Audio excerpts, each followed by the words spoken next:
Tal y como habíamos dicho en la primera hora de clases, ¿no?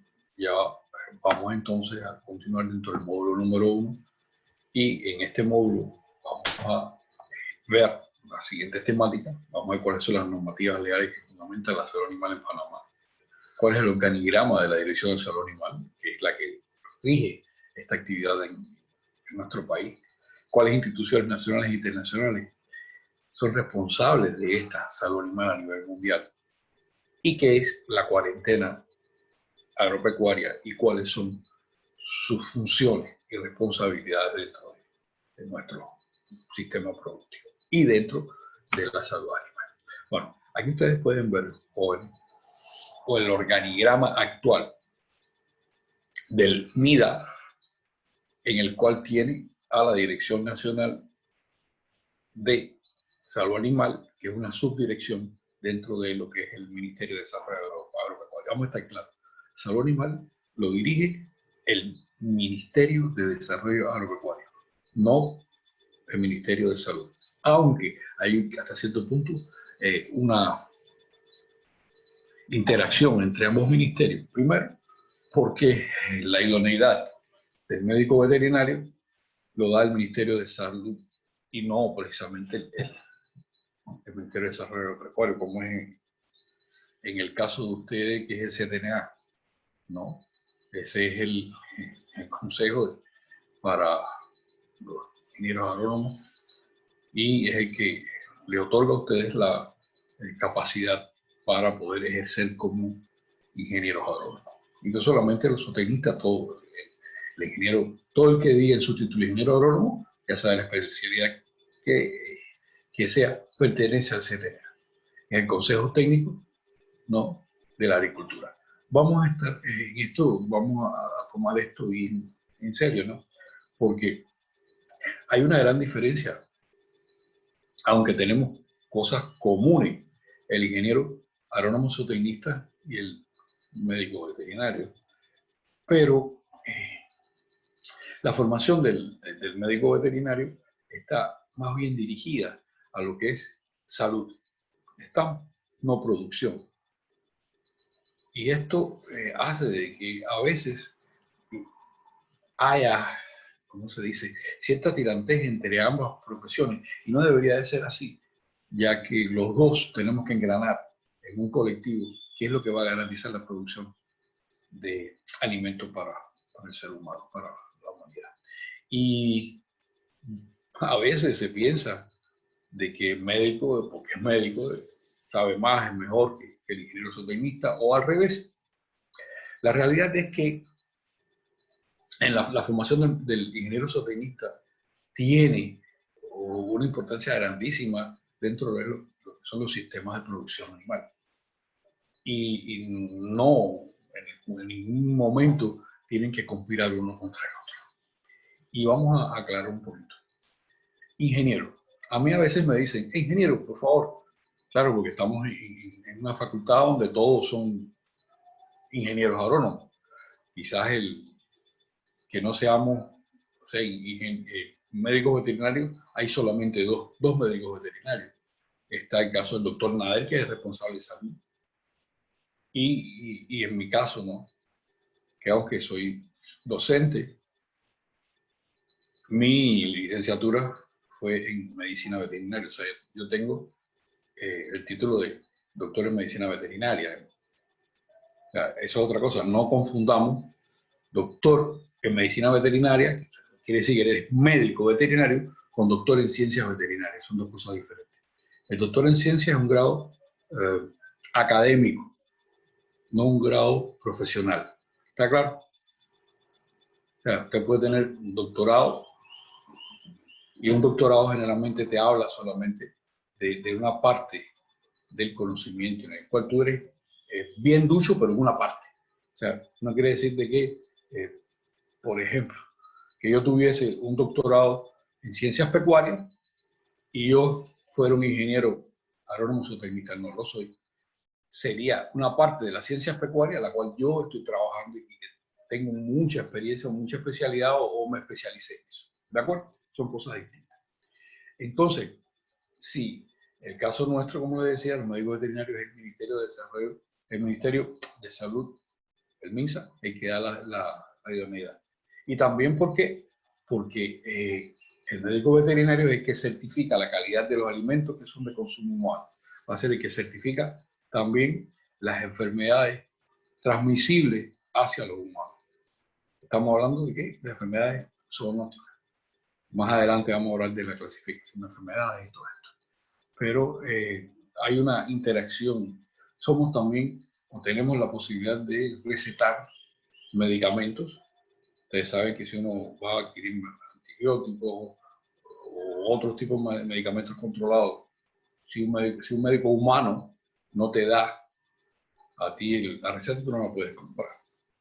Aunque aquí se ha perdido un poco el principio de esto y usted puede adquirir en cualquier farmacia veterinaria o cualquier agroveterinaria antibióticos, hormonas, toda una serie de cosas que normalmente no deberían de ser así, puesto que tienen restricciones de uso desde el punto de vista médico.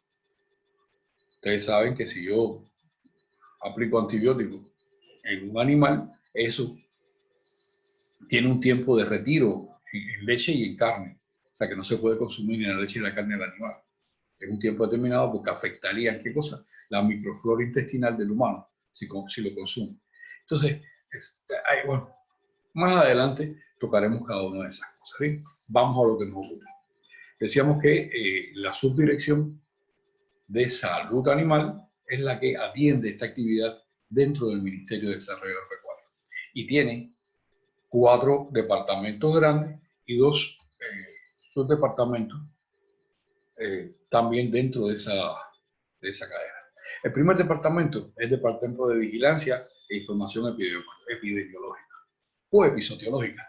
Ahí es donde van a llegar los informes, los reportes de la presentación de todas las enfermedades que acontecen en el país. Y ahí va a realizarse la vigilancia de estas enfermedades y finalmente se establecería los informes o análisis de riesgos de cada enfermedad, que es lo que me va a dar a mí la forma en que yo debo de trabajar para poder diseñar las campañas sanitarias y las medidas de contención que puedan existir en cada una de las áreas. ¿De acuerdo?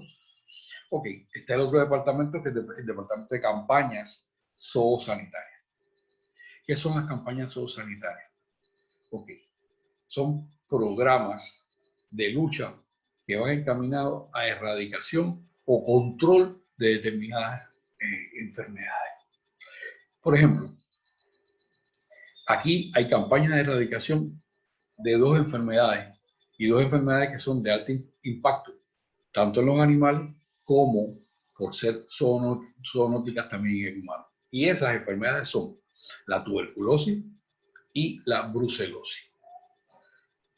Estas campañas, vamos a decir, aquí como decíamos, tiene gran importancia por el impacto que tienen, el daño productivo y en la salud humana. Esas campañas son financiadas por el Estado. O sea, el productor no tiene que pagar nada por las investigaciones ni por todo. Solamente una vez que un animal salga positivo de estas 2 enfermedades, esos animales tienen que ser sacrificados porque son campañas de erradicación.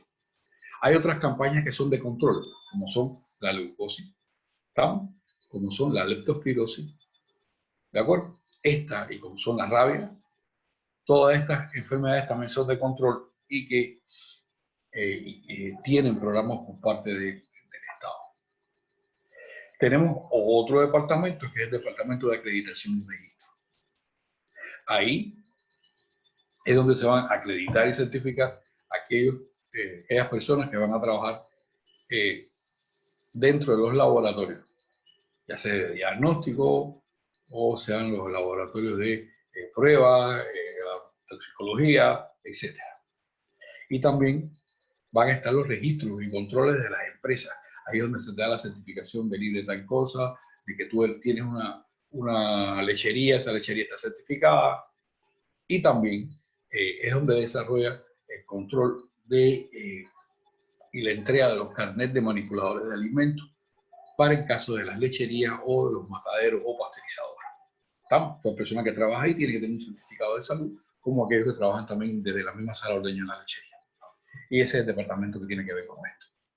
Y también hay una parte dentro de ese departamento que se dedica a la capacitación y la educación sanitaria de todo el personal. Ahí es donde se dan los cursos de leñadores, de manipulación de alimentos, todas estas cosas. Y el último de los departamentos es el departamento de laboratorio de diagnóstico, ¿no? Ahí es el que controla los distintos laboratorios de diagnóstico de salud animal que existen en las distintas países del país. Y el laboratorio central que está en la capital. Y bueno, ahí tienen diferentes especialidades como son patología, serología, microbiología, control de calidad, parasitología, recursos y datoxicología. También hay otras, no son direcciones como tal, son subdirecciones también, que tienen la DECA, que es la dirección de cuarentena, ¿no? Y tienen también COPEC. ¿COPEC qué cosa es? El programa de cooperación para la erradicación del gusano barrenador, que es un programa que se desarrolló en Panamá hace ya como 20 años, que fue un programa de tremendo impacto y muy exitoso, que se hizo entre el USDA, que es el Departamento de Agricultura de Estados Unidos, y que permitió erradicar en Panamá la gusanera, o sea, el gusano barrenador que causaba tremendos daños, ya sea en los animales y en el mismo ser humano, y era una de las causas fundamentales de muerte de los terneros recién nacidos por la miasis que generaba en los ombligos de los terneros. Entonces, ya hoy en día prácticamente no existen en Panamá.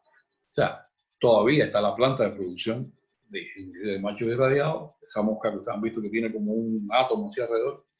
Están los aviones de diseminación, porque si bien de Panamá hacia Río, que ha sido el muro de contención de la enfermedad hacia Centroamérica y Norteamérica, todavía en la parte colindante con el Darién, en la parte de Colombia, sí hay gusano barrenador y entonces de vez en cuando aparecen algunas moscas en esa área.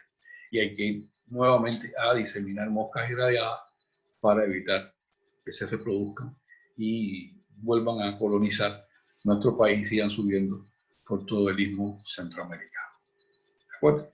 Esa sería la estructura que todavía hoy en día funciona en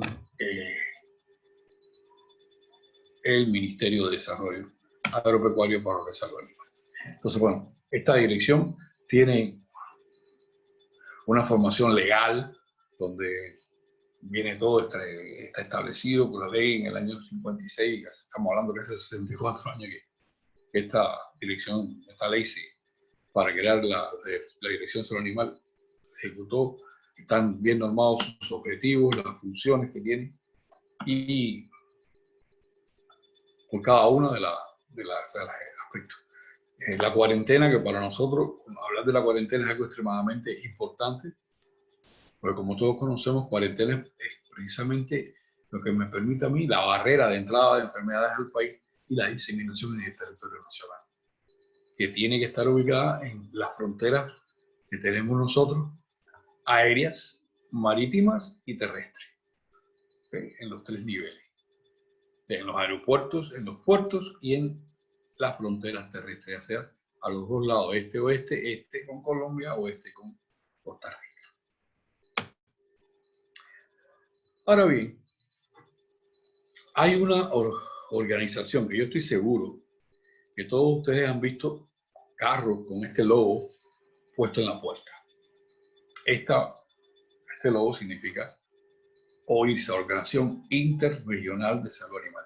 Y pueden darse cuenta que allí, afuera, en el halo exterior, están las banderas de todos los países del istmo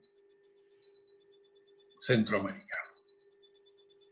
Y esto quiere decir que es una, como dice, interregional, es una organización que funciona para todo el istmo centroamericano, para la región a la cual nosotros pertenecemos. Y esta organización sale como una preocupación de todos los países centroamericanos, donde deciden en una reunión de los ministros de Agricultura de todos los países hacer una organización que permita mantener un estado sanitario similar y satisfactorio en el istmo centroamericano. Y para esto, lógicamente, hay que aportar fondos, especialistas, instrumentación, intercambio de conocimiento, toda una serie de cosas. Y esto es precisamente lo que hace la Organización Interregional de Salud Animal. De hecho, vamos a reconocer de que nosotros en la facultad hemos contado con el apoyo siempre de la Organización Regional de Salud Animal, aportándonos expositores para nuestros congresos, también especialistas extranjeros para que vengan a impartir seminarios a nuestros profesores, a nuestros estudiantes. Ya, nosotros podemos decir que OIRSA nos ha apoyado bastante a nosotros como universidad, independientemente que apoya directamente a los especialistas de salud animal de los laboratorios y de las otras direcciones que tiene el Ministerio de Desarrollo Agropecuario de las que hemos nosotros hablado anteriormente. Y bueno, hay que reconocerlo, yo creo que está jugando su papel. Está jugando su papel. Y uno tiene toda la historia, cómo es, cuáles son sus objetivos, qué acciones realiza y qué objetivos, qué recursos, qué recursos cuenta. Y esto vamos a decirlo, esta organización funciona con una cuota que paga cada país de Centroamérica. Está claro, para tener derecho a que haya todo esto, asignación de recursos, asignación de personal, medicamentos, lo que sea, tienes tú que pagar una cuota anual. Y eso es un compromiso que tiene cada uno de los países con la organización. También hay otras estructuras que ya no son a nivel regional.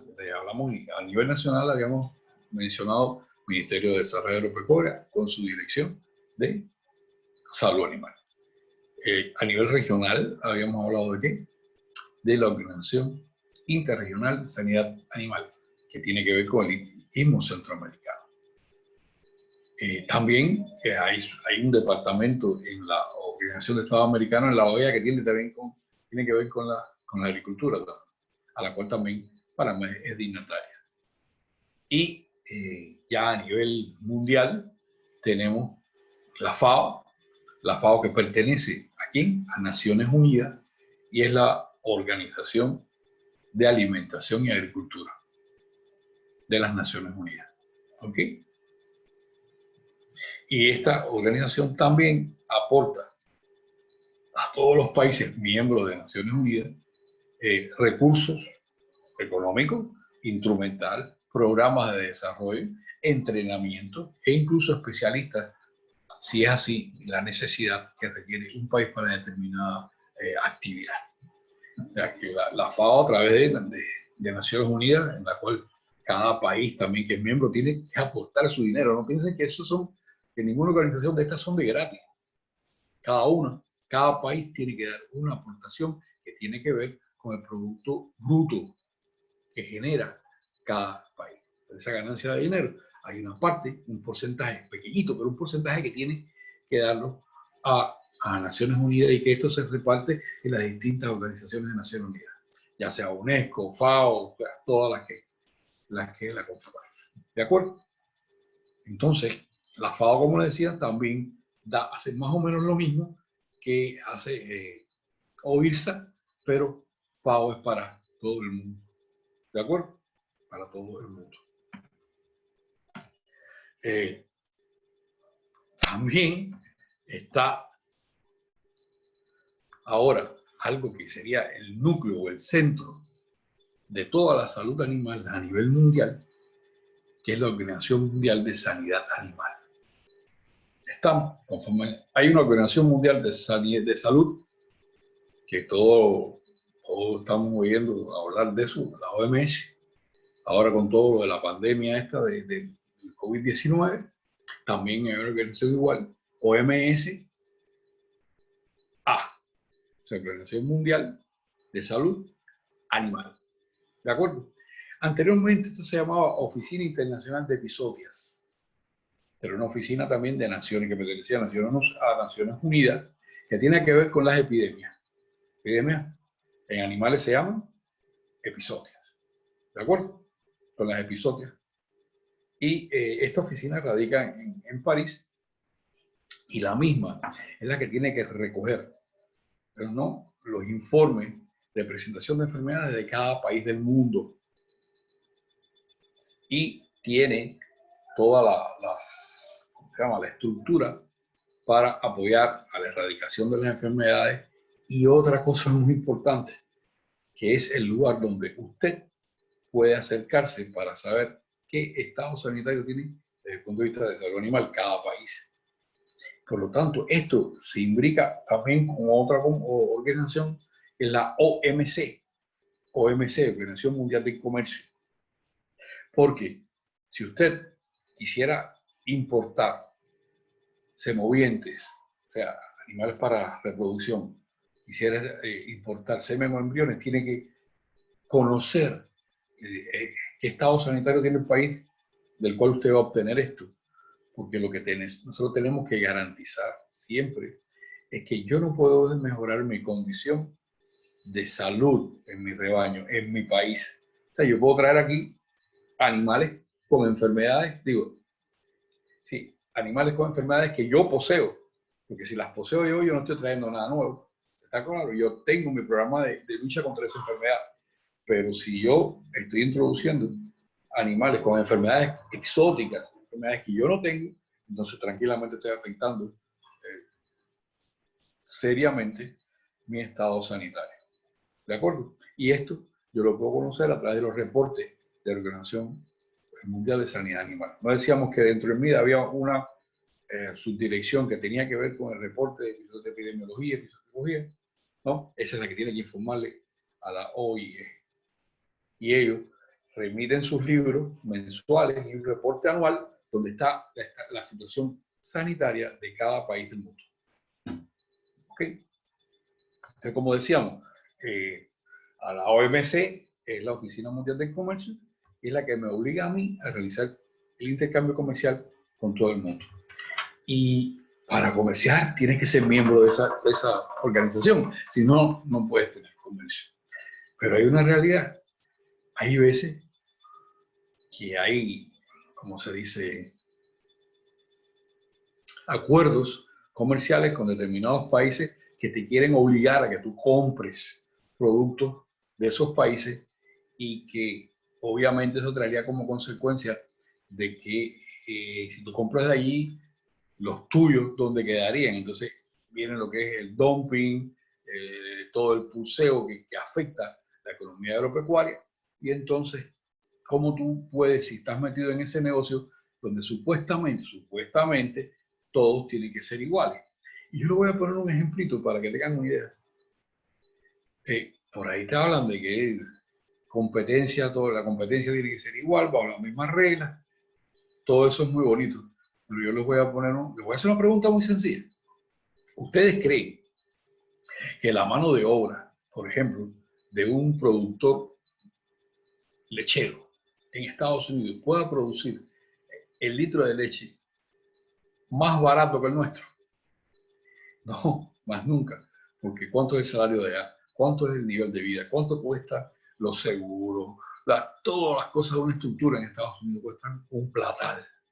¿Cómo es posible entonces que ellos me vayan a vender a mí la leche mucho más barata que estemos hablando de la leche producida por un productor en provincias centrales? ¿De acuerdo? No puede ser. No puede ser. Entonces, vamos a darnos cuenta de que la estructura que tenemos en este momento no va de ninguna forma a garantizarme a mí de que esto acontezca de esta manera. Y entonces a nosotros nos dicen, ok, los gringos están compitiendo de una forma igualitaria con nosotros, y no es así. Entonces, ¿qué tenemos que hacer? Bueno, pues tranquilamente vamos a aplicar el acuerdo GATT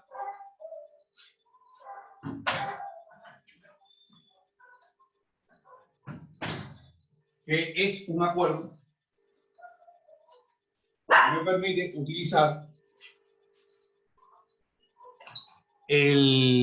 ¿cómo se dice? La seguridad de salud de mi país, como aquí ustedes pueden apreciar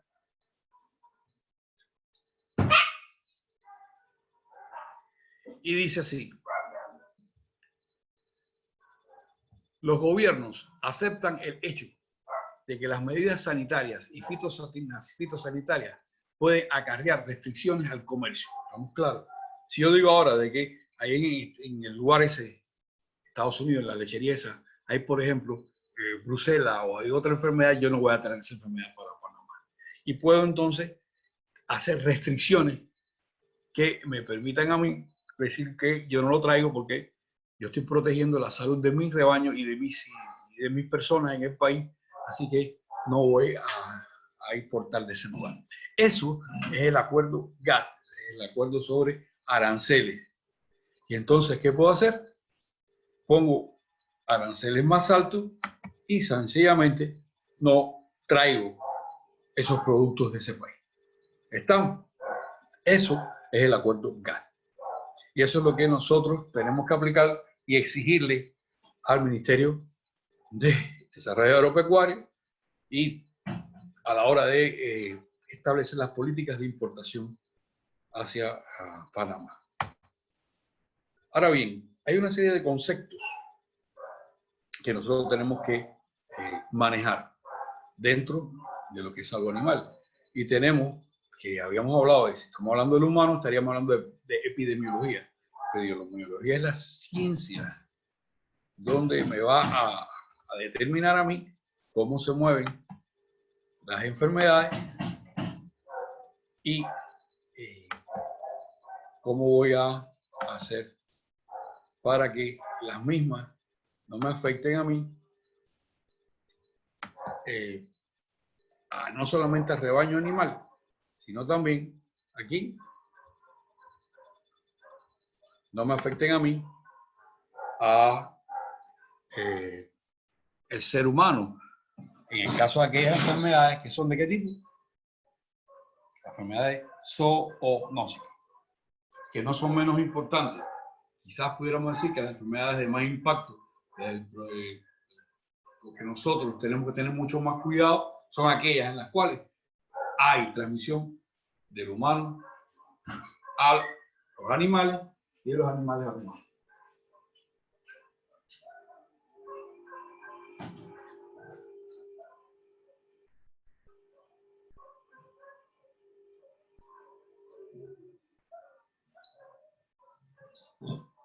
Ok, en el caso que estemos hablando de animales, en vez de decir epidemiología, estaríamos diciendo epizootiología, porque estamos hablando de animales. Okay. Ahora bien, dentro de estos conceptos que nosotros debemos manejar, tenemos la clasificación de las enfermedades y esto se mide en diferentes formas. La clasificación de las enfermedades pueden ser en primer término según la extensión y el lugar donde se presenta. De manera tal que las enfermedades según la extensión y el lugar se pueden generar o se pueden nombrar como exóticas, que son aquellas que no existen en nuestro país. Como ejemplo, aquí tenemos en Panamá las enfermedades, dentro de las enfermedades vesiculares, la fiebre aftosa, ¿no? La lengua azul. Hay otras enfermedades como son la vaca loca, la gripe aviar. Las enfermedades episódicas son aquellas que tienen un alcance donde todo el rebaño, prácticamente todos los países del mundo están con las enfermedades. ¿Okay? Ejemplo, las parasitosis, la garrapata, la babesia, la anaplasma. Las panzóticas es el equivalente a lo que se llama pandémica, ¿no? Es que todos los continentes tienen la enfermedad. O sea, no necesariamente todos los países, sino todos los continentes. Hay países en todos los continentes con la enfermedad. Y las enzóticas, que son aquellas que solamente aparecen en una área determinada del país.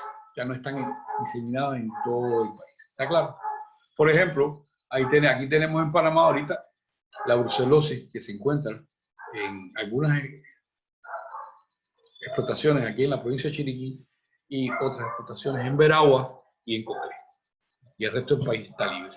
¿De acuerdo? Hasta hace un par de años también teníamos ese problema, el problema con la tuberculosis que se generó en Bocas del Toro. Entonces,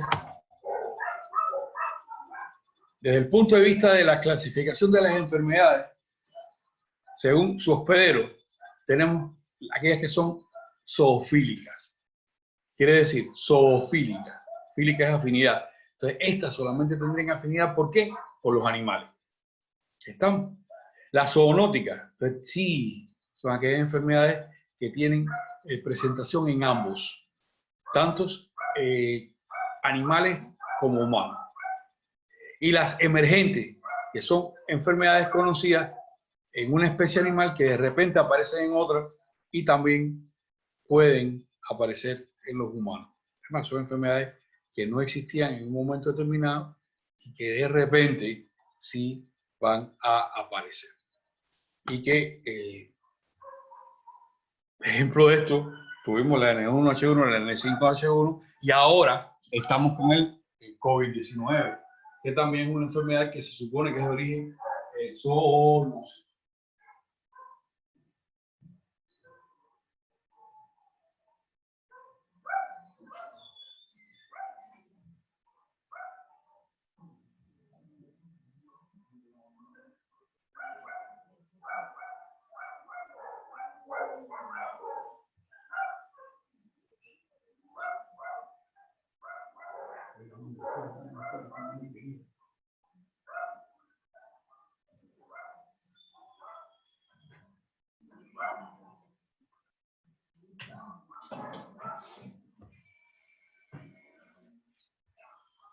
Bueno, continuando, vamos a hacer hincapié en que para nosotros es extremadamente importante también conocer cómo es la clasificación de acuerdo al curso clínico, porque esto nos permite a nosotros también poder tomar las medidas necesarias de una forma eficiente y con la rapidez necesaria.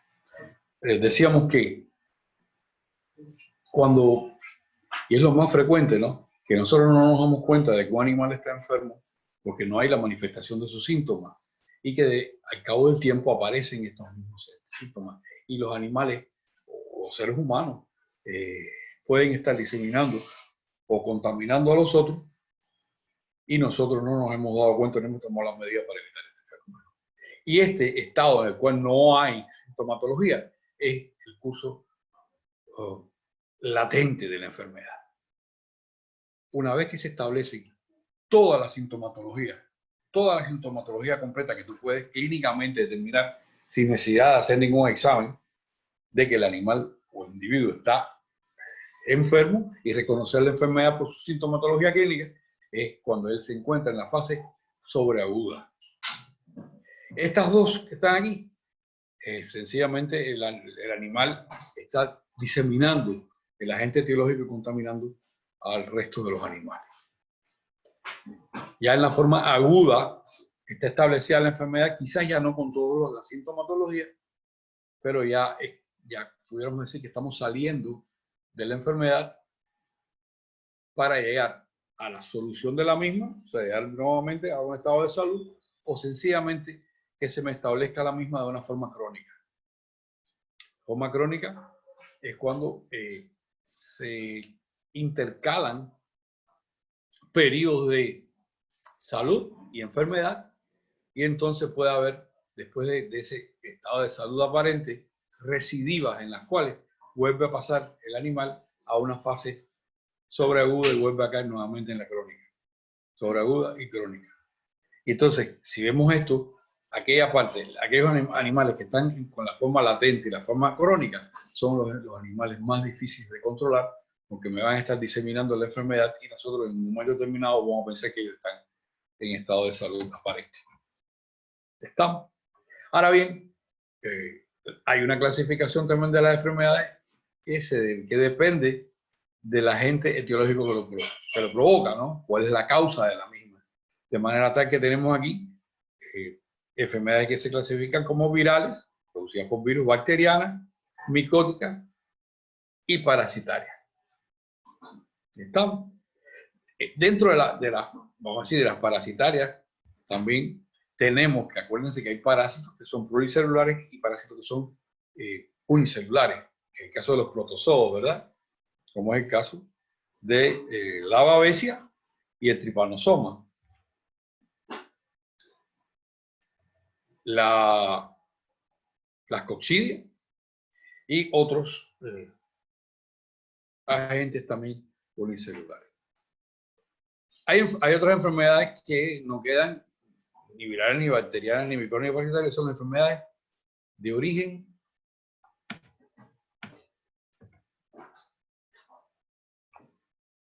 emergente, producidas por proteínas extrañas que me generan la famosa enfermedad esta de vacas locas en los bovinos o Creutzfeldt-Jakob en el humano. Estas proteínas me van a generar, tienen capacidad de replicación y me van a provocar daño a nivel del parénquima, del tejido encefálico, lo cual terminaría con unas manifestaciones, ¿cómo pudiéramos decir? Como agujeros. Y estas proteínas son llamadas proteínas priónicas. ¿De acuerdo? Nosotros vamos a aportarle un video que lo van a encontrar en el repositorio de Edmodo también, en la biblioteca, para que ustedes puedan ver cómo fue el origen de estas enfermedades priónicas que salieron en Inglaterra y de ahí se fueron diseminando al resto de Europa y Estados Unidos y Asia. Y bueno, trajo como consecuencia una alta mortalidad y un alto sacrificio de animales por esta causa. ¿Está? ¿Qué cosa vamos a, cómo terminamos este módulo? Y cada uno de los módulos tiene la misma particularidad, y es que al final de cada módulo ustedes van a tener un grupo de preguntas que van a constituir la autoevaluación del módulo. ¿Qué es la autoevaluación del módulo? La autoevaluación del módulo va a permitirle a ustedes saber si lograron las competencias que estábamos buscando en cada uno de los temas que abordamos en los módulos. Y obviamente esta autoevaluación es el insumo que tiene su profesor para hacer la evaluación sumativa que se desarrollaría de la asignatura donde en el transcurso del semestre, durante los quiz, los parciales e incluso el examen semestral. ¿Qué quiere decir esto? Que si ustedes en cada uno de los módulos son capaces de desarrollar todas esas preguntas que aparecen al final del mismo, entonces podrán ser capaces de mantenerse al día con referente a las competencias que estaban buscando y no deben de tener ningún tipo de problema en las evaluaciones que vamos a ir realizando durante el desarrollo de nuestro curso. Así que con esto terminamos nuestro primer día de clase y espero que hayan tenido la posibilidad de haber entrado todos a la clase y que ahora cuando coloquemos el primer quiz y la primera actividad para evaluar las actividades prácticas, todos tengan la máxima calificación, que de hecho te lo digo, hoy es un día muy interesante, muy bueno para todos, porque hoy todos ustedes tienen el máximo de la puntuación de nuestra asignatura. O sea, hoy todos tienen A. Y esto quiere decir que en la medida que ustedes continúen haciendo sus evaluaciones y sacando el máximo de sus evaluaciones, mantendrán esa A que tienen hoy. O si van dejando de hacerlas o van obteniendo notas desfavorables en esas evaluaciones, entonces van a ir disminuyendo esa hasta que finalmente quede, no sabemos, yo pienso que ninguno va a quedar por debajo de C, pero sí esperamos de que la mayoría nos quede con notas por encima de B o A. Así que solamente lo estoy convidando a que aprovechen estos materiales. Ya les decíamos que estos materiales van a estar subidos en YouTube, van a estar en el modo, van a estar en el chat de ustedes y nosotros, o sea, del grupo de la asignatura de salud animal, y los estarían disponibles para cuando ustedes tengan a bien ir a estudiar. Y en eso estamos, todos tratando de dar lo mejor en épocas de COVID-19. Bueno, hasta la semana próxima, en que daremos entonces la segunda clase, nuestro segundo día de clase de salud animal para los estudiantes de la Escuela de Ciencias Pecuarias de la Facultad de Ciencias Agropecuarias de la Universidad de Panamá. Que tengan muy buen día y hasta la próxima.